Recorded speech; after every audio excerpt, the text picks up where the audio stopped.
Bueno, en este video vamos a ver qué fue la Revolución del Parque, también conocida como Revolución del 90.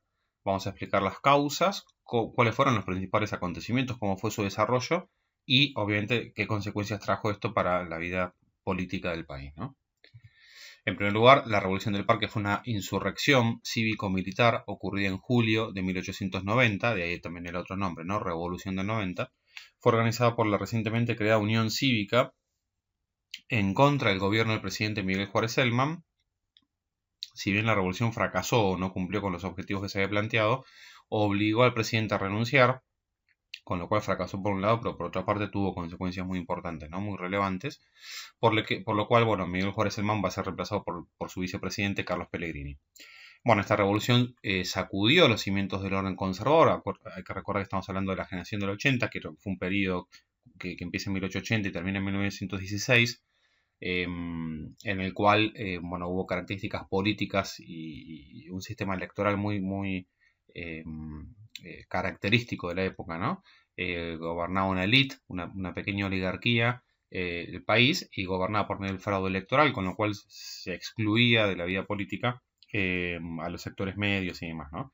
Entre 1880 y 1890 el país había estado en una relativa calma política, y en 1890 estalla esta revolución que termina siendo como un punto de inflexión, como una especie de bisagra que divide a la generación del 80, o esta etapa la divide en dos partes, ¿no? Con lo cual, a partir de la revolución del parque, comienzan a surgir en la vida argentina nuevos actores políticos y sociales y demás, ¿no? Básicamente la clase media, que es la que busca justamente participar de la cosa pública, ya que hasta ese momento era excluida por esta élite o por esta oligarquía gobernante, ¿no? Con lo cual es un acontecimiento sumamente importante, y aparte de la Unión Cívica justamente después va a surgir la Unión Cívica Radical, que ya va a ser el primer partido político moderno de la Argentina, ¿no? Con lo cual es un acontecimiento sumamente importante.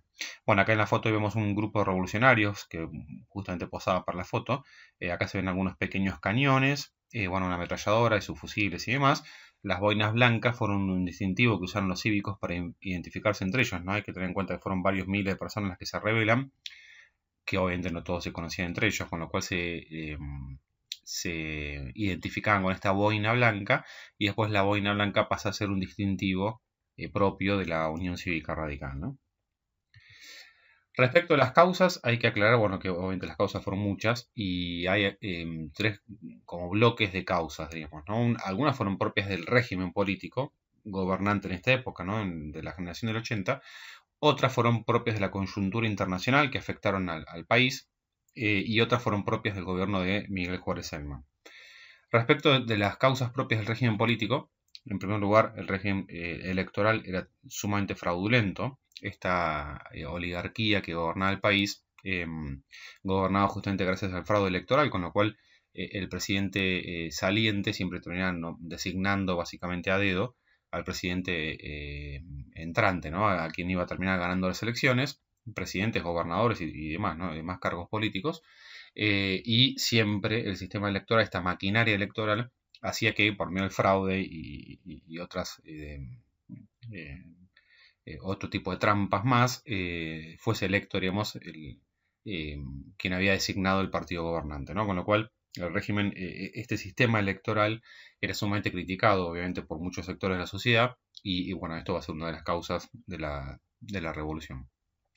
La otra causa fue la política laicista del gobierno. A partir de 1880 se empezaron a tomar muchas medidas en esta generación, ¿no? Se toman muchas medidas que profundizan la separación entre la Iglesia y el Estado.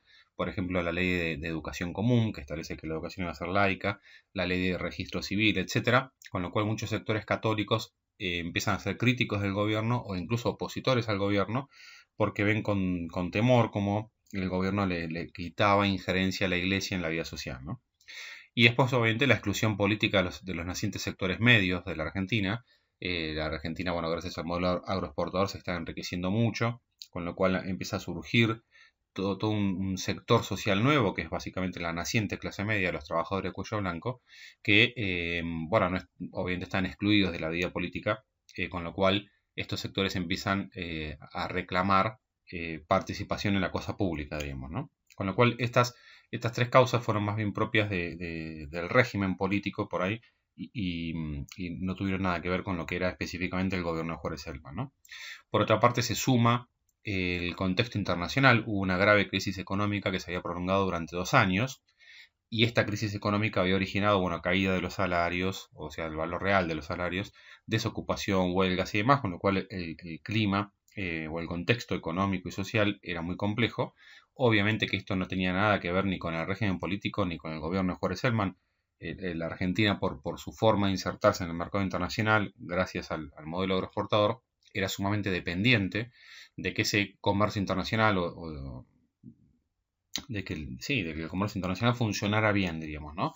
Cualquier crisis económica en los países centrales, cualquier guerra o conflicto de otro tipo, traía obviamente aparejado graves problemas económicos al país, ¿no? Porque por ahí no podía colocar exportar sus materias primas o no podía a su vez importar los productos manufacturados y demás, ¿no? Con lo cual el país era sumamente dependiente de todos los acontecimientos que sucedieran en las economías centrales, ¿no? Básicamente los países de Europa. Con lo cual esta crisis en realidad no fue propiedad de Argentina, pero Argentina sufre estas consecuencias que recién nombraba, ¿no? Y después por otra parte están las causas propias del gobierno de Juárez Selman. En primer lugar, hubo una serie de denuncias de corrupción muy grandes alrededor del gobierno, no específicamente alrededor del presidente, pero sí de muchos ministros. Se sospechaba de que había, bueno, de que había coimas, de que había favoritismos o funcionarios que obtenían ventajas por sus cargos públicos, toda una serie de regalos que se le hacían al presidente, de cosas que quizás no eran un delito en sí misma, pero que rozaban lo obsceno, lo inmoral, diríamos, ¿no? Bueno, de adjudicaciones que eran, ¿no? De tierras públicas y demás que eran consideradas como poco prolijas, digamos, ¿no? Con lo cual fue un gobierno muy criticado y sospechado de corrupción. Por otra parte estaban las pretensiones autoritarias del mismo Miguel Juárez Selman, lo que se conoce como unicato. Juárez Selman quería, bueno, ella tenía obviamente el poder eh, propio de ser la cabeza del Poder Ejecutivo Nacional, pero la parte quería ser también la cabeza del PAN, ¿no? Del partido gobernante, del Partido Autonomista Nacional, con lo cual quería concentrar en su persona las atribuciones propias del Poder Ejecutivo Nacional y aparte también estas atribuciones de ser jefe o líder del partido político gobernante, que en realidad es el único partido que gobernó durante toda esta época, ¿no? Con lo cual había una especie de pretensiones autoritarias por parte de Juárez Selman, ¿no? Y por otra parte, una cierta ineptitud política, por lo menos si lo comparamos con el presidente anterior, con Julio Argentino Roca. Bueno, Juárez Selman se mostró como un presidente que por ahí no tenía la muñeca política o la habilidad política de su predecesor, ¿no? Con lo cual quizás no supo cambiar o manejar bien la situación, diríamos, que terminó llevando a la revolución, ¿no?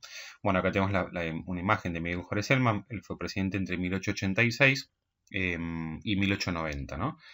Su mandato en realidad es 6 años, pero ya sabemos que renunció y entre 1890 y 1892 va a terminar después completando el periodo su vicepresidente, que era Carlos Pellegrini. ¿Cómo se gestaron los hechos? Bueno, el 20 de agosto de 1889, Francisco Barroeta Benia, que era un abogado y político, publicó un artículo en el diario La Nación, el diario que había fundado Bartolomé Mitre, en el que criticaba a la juventud juarista. Bueno, acá puse yo este video, en realidad reemplaza un video anterior en el cual, bueno, en este video puse por ahí placas más prolijas y grabado con mejor audio, y aparte le agregué esto que no estaba en el video anterior, ¿no?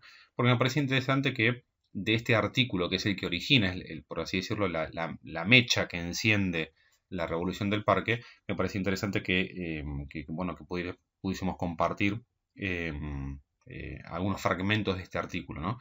El artículo es larguísimo, larguísimo, así que yo solamente elegí algunos fragmentos como para que ustedes, bueno, puedan ver qué es lo que publicaba Rotaveña y por qué este artículo fue tan importante, ¿no?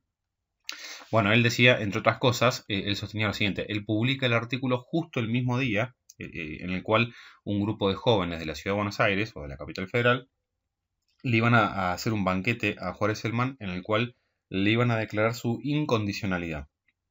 Entonces, ese mismo día del banquete, o sea, antes del banquete, ¿no? Se publica el artículo. Y Barrotaveña dice lo siguiente: ha coincidido en Buenos Aires con los aprestos para un banquete político de un grupo de jóvenes que manifestarán su adhesión incondicional al presidente de la República. El paso político que va a dar la juventud juarista no es nuevo, ni tampoco honroso para el civismo argentino. Ya cuando se agitaba la lucha presidencial última, los jóvenes deseosos de figurar en la política activa hicieron una manifestación semejante, poniéndose incondicionalmente bajo la dirección política del presidente Roca, abdicando la manifestación espontánea de ideas, doctrinas y afecciones que contrariasen al jefe de Estado. Bueno, esto no es nuevo, obviamente siempre hay jóvenes, entre comillas, que buscan que con tal de conseguir un cargo público o algún tipo de beneficio, se declaran incondicionales de quien sea, diríamos, ¿no? O del gobernante de turno, con lo cual esto en realidad es algo propio de todas las épocas, ¿no? Y acá sigue el artículo. Esta y aquella adhesión no significan otra cosa que la renuncia a la vida cívica activa de los jóvenes.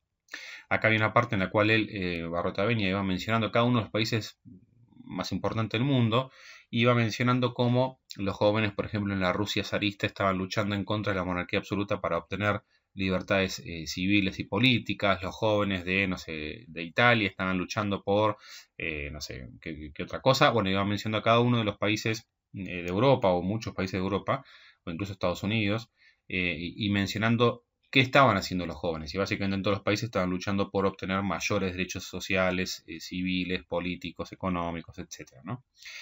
Estaba reservado a la República Argentina el triste espectáculo que esta noche ofrecerá una parte de la juventud, que felizmente es una minoría, renunciando a la libertad política, al ejercicio espontáneo de los derechos del ciudadano, en homenaje a la voluntad del presidente, adhiriéndose sin condiciones. Las finanzas de la nación están, y acá en esta parte está muy buena porque un poco también va mostrando que lo que yo recién mencionaba, ¿no? De las causas. Si uno presta atención, acá están básicamente en este artículo de Barrotaveña están mencionadas varias de las causas que terminan llevando a la revolución, ¿no? Las finanzas de la nación están entregadas a un ilusionista o culpable que las lleva fatal y velozmente por la pendiente del abismo. La moral administrativa de gran número de reparticiones públicas gime bajo el peso abrumador de gravísimas acusaciones, sin que de arriba se inicie correctivo eficaz y saludable. La vida política del país totalmente suprimida. La descentralización administrativa y política casi ha desaparecido, pues ya en el hecho no hay provincias, sino intendencias, ni municipalidades elegidas por el pueblo, sino comisiones de amigos de los gobernantes llevados para garantizar o garantir el abuso, los negociados y la arbitrariedad. En todas partes malestar, desgobierno o escándalos. En medio de este general desgobierno se sienten los primeros trabajos electorales para la futura presidencia, asegurándose que el presidente actual impondrá al sucesor que se le antoje. Este es precisamente el momento elegido por un grupo de jóvenes de la capital para renunciar al civismo, adhiriéndose sin condiciones a la voluntad del presidente, de ese hombre público que se manifiesta débil, impotente o inepto para gobernar con moralidad y justicia al pueblo argentino. Son tristes estos movimientos de la juventud que de ser imitados nos llevarían a una dictadura. Movimientos sin ningún ideal noble, generoso y patriótico, se busca sencillamente la aproximación al poder. La designación del jefe único del Partido Nacional, hecha en la persona del presidente de la República, que constitucionalmente no puede ser jefe de partido, sino jefe del Poder Ejecutivo, la docilidad del Congreso ante las exigencias de ese jefe de partido para sancionar con ligereza inconcebible proyectos de la mayor importancia, el aplauso que se le dirige de todas las provincias cuando se consuman atropellos como la clausura de la bolsa, la supresión del sistema electoral, las adhesiones incondicionales como las que hará esta noche, como las que se hará esta noche por un grupo de jóvenes de la decadencia cívica, ¿no son síntomas que nos demuestran un inmenso retroceso moral del pueblo? Bueno, hasta ahí las palabras de Barrotaveña. Este extracto lo saqué del libro que se llama De la República Posible a la República Verdadera, 1880-1910, bueno, que es una compilación de documentos, diríamos, ¿no? De fuentes históricas, hecha por Natalio Botana y Ezequiel Gallo. Bueno, en las páginas 220-223 está la carta de Barrotaveña. A su vez, el artículo, la carta de Barrotaveña es larguísima. En el libro de Botana y Gallo ni siquiera está completa. Son los extractos más importantes y a su vez yo después la recorté muchísimo más como para que simplemente quedaran una imagen de qué crítica hace Barrotaveña en el diario La Nación, ¿no? Bueno, me pareció interesante agregarlo como para tener en cuenta esto, ¿no? Bueno, en definitiva, Barrotaveña, ¿qué es lo que condenó? Bueno, la falta de valores cívicos de parte de la juventud argentina, la carencia de valores morales que se manifestaban en el gobierno, en la administración pública y demás, y el apoyo que ciertos jóvenes le daban al gobierno, a pesar de saber justamente de esta carencia de valores, de ser un gobierno tildado de corrupción y demás, ¿no? O de corrupto y demás. Con lo cual, ¿qué es lo que termina provocando el artículo? Bueno, obviamente la formación de un grupo juvenil alrededor de Barrotaveña, o sea, un grupo importante de jóvenes sanos, entre comillas, de jóvenes que querían una reforma administrativa, un gobierno más transparente, etcétera, lo toman a Barrotaveña como una especie de líder. Y bueno, ellos mismos convocan a un mitin, a un acto político en el Jardín Florida. Esto fue el 1 de septiembre de 1889. Y de esa reunión en el Jardín Florida se terminó formando la Unión Cívica de la Juventud, ¿no? Que aglutinaba a todos los jóvenes opositores al régimen y que buscaban esta transparencia electoral, administrativa, etcétera, tomándolo a Barrotaveña como una especie de líder o de jefe de esta Unión Cívica de la Juventud, ¿no? No era todavía un partido político, en realidad más que nada era una especie de club de jóvenes o agrupación de jóvenes, no era un partido político en el sentido estricto o en el sentido moderno, era simplemente un grupo de jóvenes con inquietudes similares y bueno, que lo habían tomado a Barrotaveña como líder, ¿no? La Unión Cívica de la Juventud organizó otro mitin, otro acto político en el Teatro Iris. Esto fue el 15 de diciembre de 1889. Cuando termina este acto político, salen los asistentes de los jóvenes de la Unión Cívica, de la Juventud, salen del teatro y son atacados por un grupo parapolicial, o sea, por un grupo de personas que formalmente no dependían ni de la policía ni del ejército, o sea, no eran dependientes del Estado, pero que evidentemente estaban actuando con la venia del poder político, ¿no?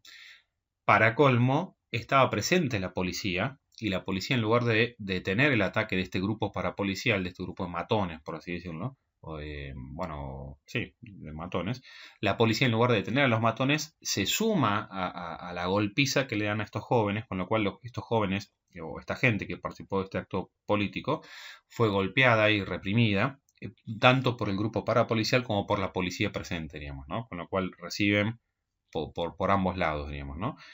Este acontecimiento, esta arbitrariedad tan manifiesta y notoria y grosera, va a terminar siendo el desencadenante de la revolución, ¿no?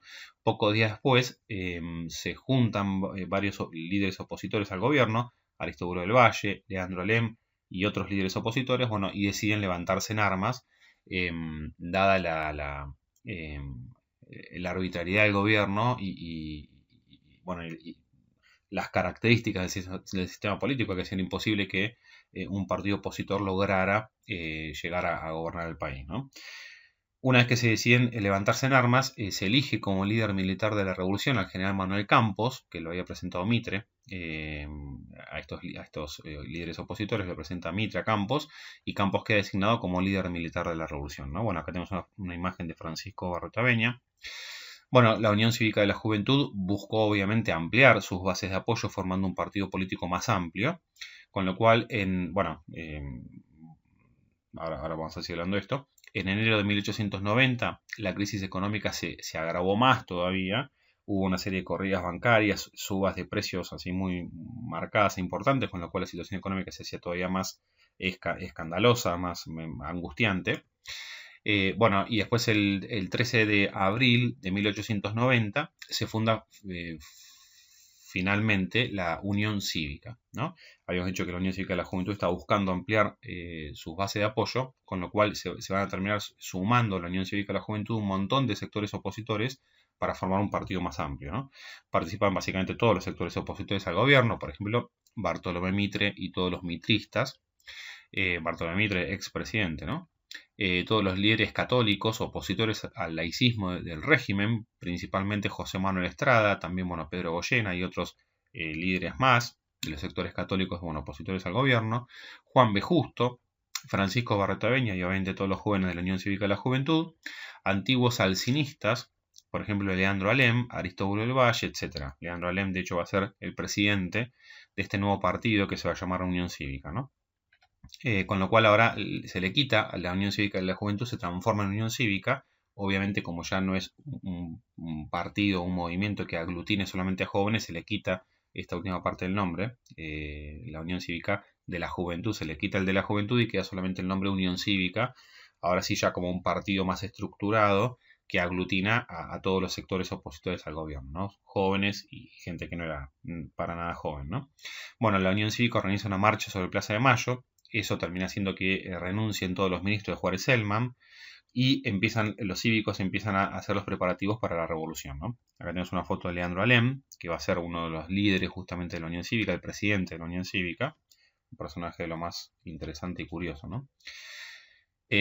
Bueno, los cívicos consiguen el apoyo de sectores militares, una logia de 33 oficiales del ejército se van a plegar a los preparativos, también algunos jefes y buques de la Armada que van a apoyar la revolución.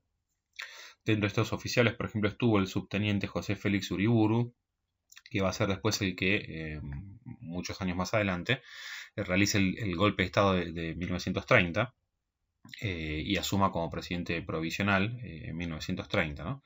Bueno, el 29 de mayo de 1890, Aristóbulo del Valle denunció en el Congreso una emisión clandestina de dinero, un hecho gravísimo, porque teóricamente la emisión de dinero tiene que ser autorizada por el Congreso, y acá el gobierno estaba emitiendo dinero justamente para paliar la crisis económica, y estaba emitiendo dinero a espaldas del Congreso, ¿no? Con lo cual se estaban violando la división de poderes propia del Poder Ejecutivo y del Poder Legislativo, ¿no?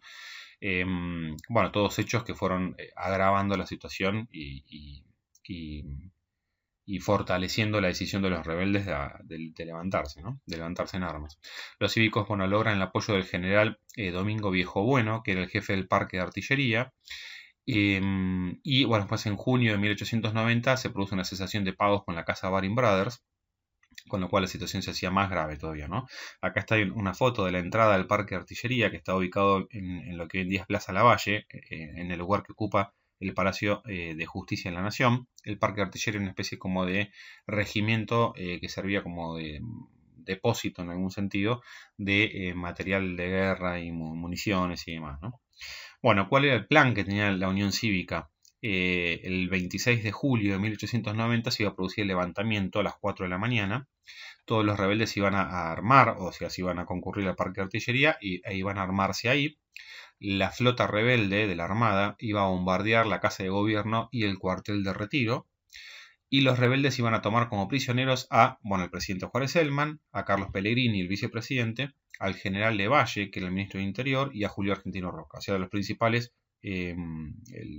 cabezas políticas del gobierno, diríamos, ¿no? O del Partido Autonomista Nacional. Una semana antes de que se produzca finalmente el levantamiento, el general Campos es detenido por el gobierno, acusado justamente de conspiración, porque el gobierno sabía que algo se estaba organizando y demás, con lo cual el gobierno no era ajeno a estos preparativos. Se lo detiene a Campos. Campos está detenido varios días y una vez que está detenido va a ser visitado en su celda por Julio Argentino Roca.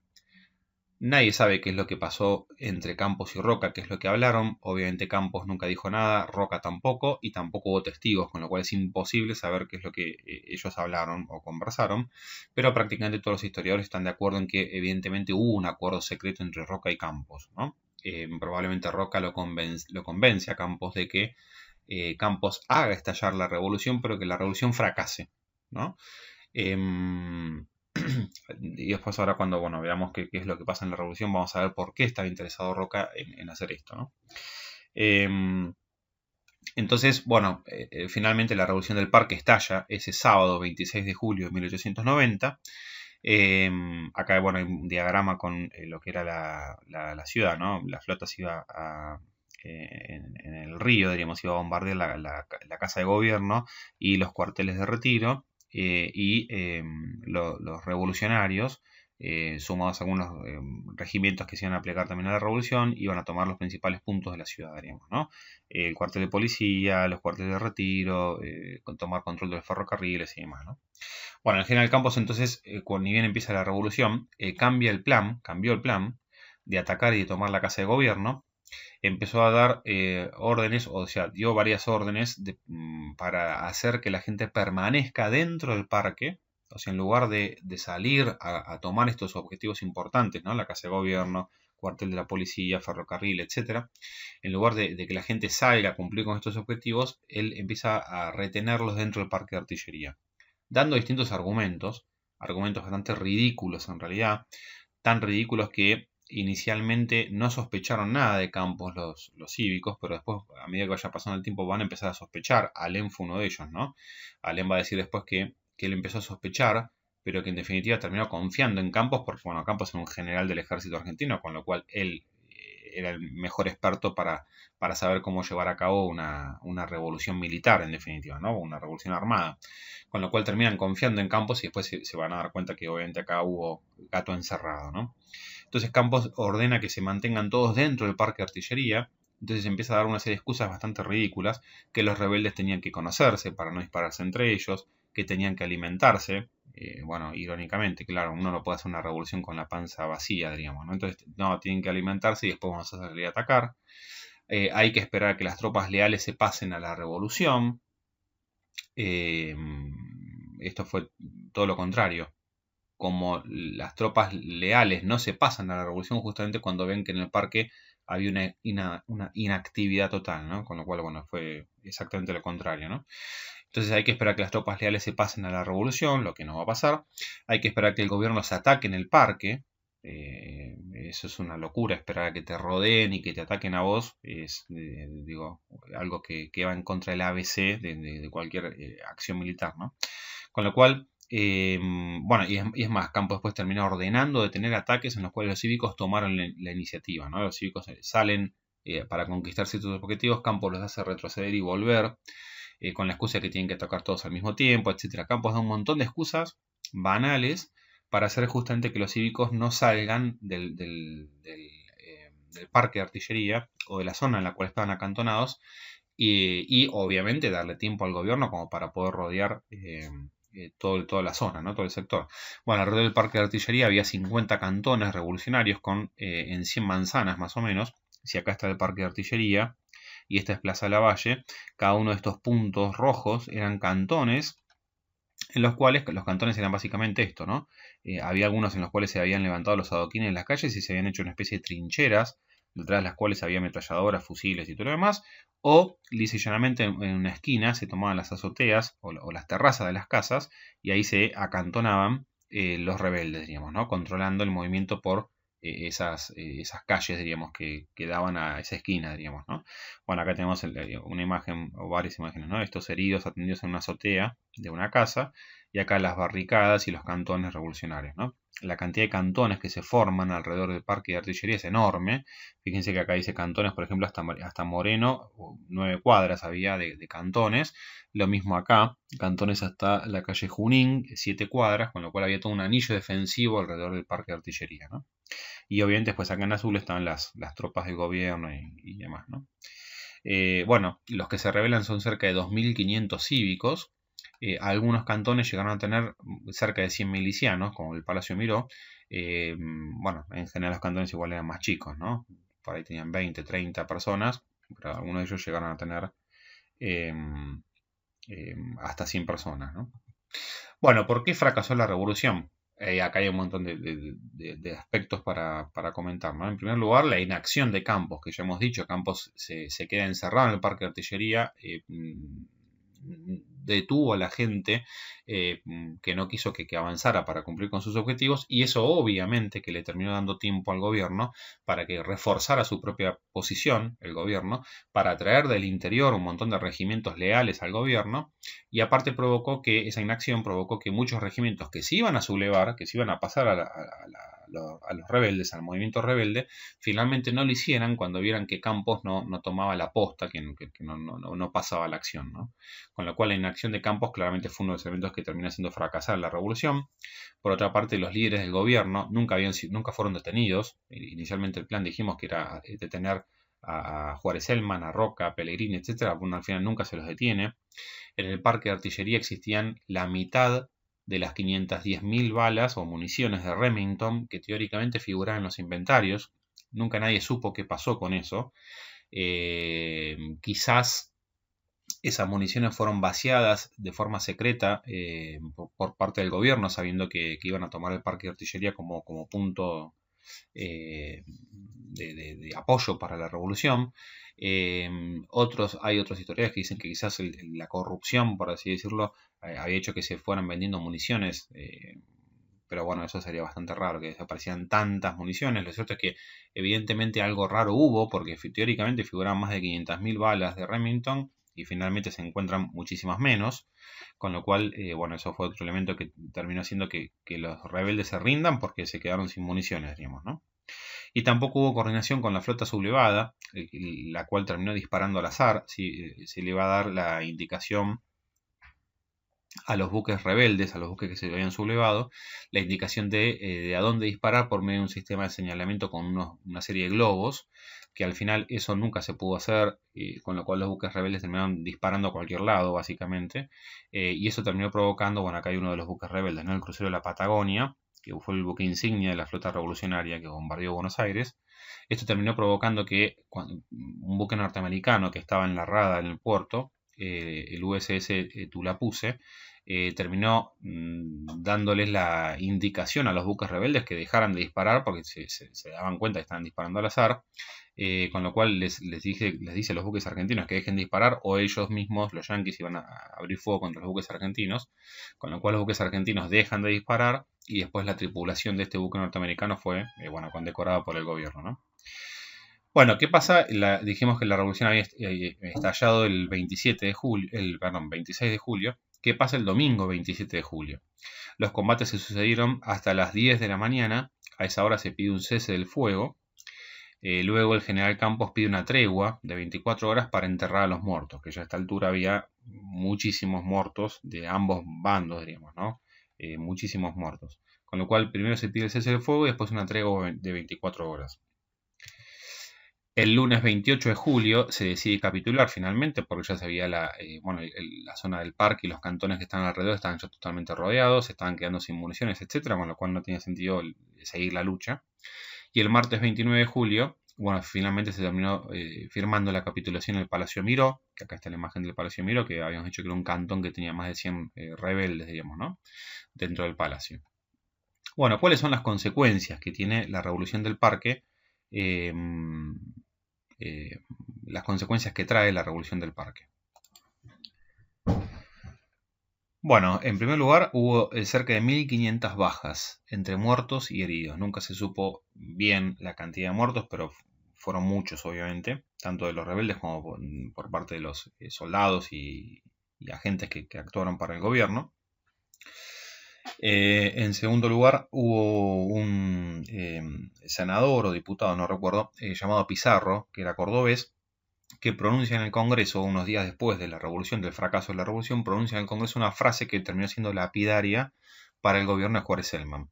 Pizarro dijo: la revolución está vencida, pero el gobierno está muerto, indicando que la revolución había fracasado finalmente, pero que el gobierno no podía continuar, ¿no? Con lo cual eso terminó provocando la falta de apoyo político a Juárez Celman, terminó provocando su renuncia y que obviamente asumiera la presidencia y completar el mandato Carlos Pellegrini, ¿no?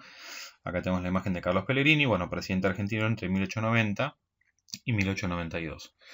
En tercer lugar, hubo una serie de actos de venganza por parte del gobierno, porque si bien esta gente se le terminó ofreciendo una amnistía para que dejaran las armas y dejaran la revolución, básicamente se les promete que no va a haber represalias en contra de los rebeldes, que no se les va a aplicar el código penal y no se los va a juzgar por los delitos que cometieron, porque obviamente rebelarse en contra del gobierno es un delito.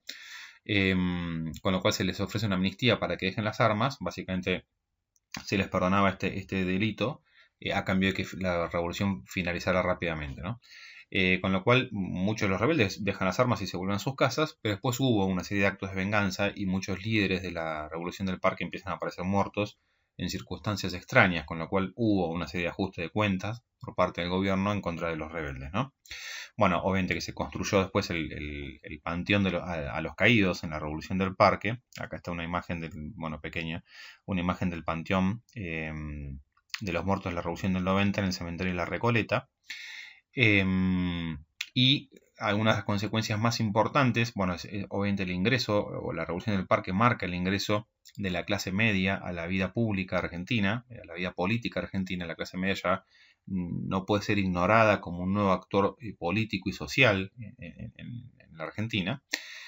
También nos habla esto de una sociedad urbana mucho más compleja. A partir de la revolución del parque empiezan a surgir toda una serie de diarios, revistas, mostrando distintos intereses políticos, distintos actores y grupos de opinión y demás, ¿no? Con lo cual la sociedad se va volviendo cada vez más compleja, está dejando de ser esta gran aldea de la cual nos hablaban, ¿no? Anteriormente, se está volviendo una metrópoli, digamos, ¿no? Una sociedad mucho más compleja. Y parece mentira, pero en realidad la Unión Cívica, a pesar de que fracasa la revolución, de que no cumple con sus objetivos, porque finalmente el objetivo era forzarlo al gobierno para que llamara elecciones asegurando condiciones de transparencia en el sistema electoral y demás, a pesar de que fracasa, sale fortalecida, porque la Unión Cívica pasa a ser vista como la perseguida, por así decirlo, como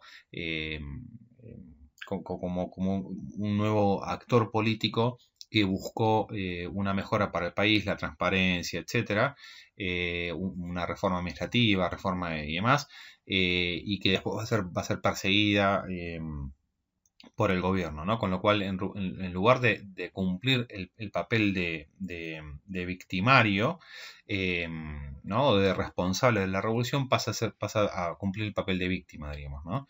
Va a ser la perseguida, va a ser la oprimida, etcétera.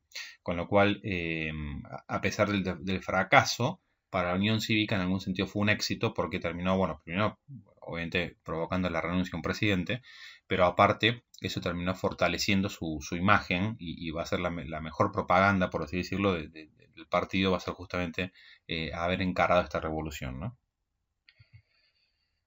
Bueno, otros videos que te pueden llegar a interesar, te puedes suscribir al canal y si te interesó la explicación o te pareció una explicación interesante o que te ha servido, puedes suscribirte al canal.